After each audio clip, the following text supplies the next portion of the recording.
ইমাম মাহাদি যিনি হবে ওনার কপালটা হবে বড় কপালওয়ালা। পাকিস্তানেও একজন নিজেকে ইমাম মাহাদি দাবি করে নাই, মোহাম্মদ কাসেম তার নাম, কিন্তু মানুষ ওনাকে ইমাম মাহাদি বলে মনে করে। এবং এত পরিমাণ মানুষ, এত পরিমাণ লোকজন এখন তার পিছনে ছুটছে। উনি বিভিন্ন স্বপ্নের কথা বলেন, উনি প্রায় হাজার হাজার স্বপ্ন দেখেছেন। উনি দাবি করেন যে সব স্বপ্নগুলো সত্য হয়ে যাচ্ছে। তো এই লোক নিজেকে ইমাম মাহাদি দাবি না করলেও মানুষ দাবি করে। তাদের বিভিন্ন গ্রুপ আছে, ফেসবুকে গ্রুপ আছে, হোয়াটসঅ্যাপে, এগুলোতে তারা প্রতিনিয়ত ছড়িয়ে দিচ্ছে যে ইনি ইমাম মাহাদি, ওনার এই স্বপ্নটা বাস্তবায়ন হয়ে গেছে।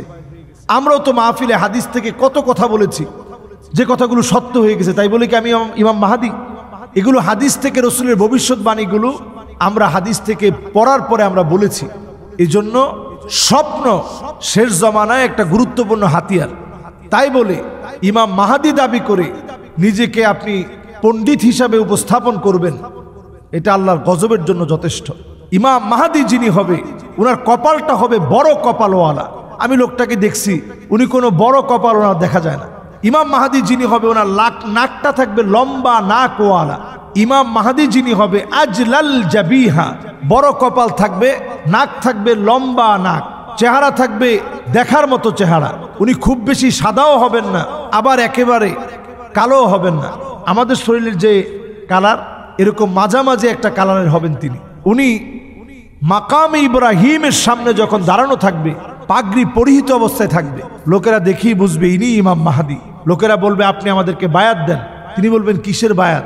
বায়াত দিতে যদি আপনি না চান, প্রয়োজনে আপনাকে আঘাত করব, তারপরেও মুসলমানদেরকে উদ্ধার করার জন্য বায়াত না নিয়ে যাব না। ইমাম মাহাদি আলাইহিস সালাম তখন মদিনা থেকে পালায়া মক্কায় চলে আসবেন। পৃথিবীর পরিস্থিতি এত ভয়াবহ হবে।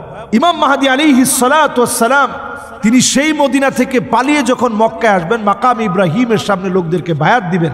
দলে দলে লোকেরা ওনার কাছ থেকে বায়াত নিবে। এরপরে এক রাত্রির ভিতরে পৃথিবীর ক্ষমতা আল্লাহ পাক ইমাম মাহাদি আলাইহিস সালামকে দান করবেন। সুবহানাল্লাহ বিহামদি। সেই দিনটা মুসলমানদের জন্য আসবে নিশ্চয়ই। তবে ওই দিনের অপেক্ষায় থেকে কিছুদিন পরে পরে যারা মিথ্যা ইমাম মাহাদি দাবি করে, এরা হচ্ছে দাজ্জালের অনুসারী। নবী আলাইহিস সালাতু ওয়াস সালাম বলছেন, সালাসুনা কাযযাবুনা দাজ্জালুন, 30-এর অধিক মিথ্যা দাবিদার বের হবে।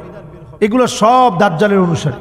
মাআযাল্লাহ, আল্লাহ তাআলা আমাদেরকে মাফ করুক। এই জাতীয় ফিতনাবাজদের থেকে আল্লাহ তাআলা আমাদেরকে হেফাজত করুক।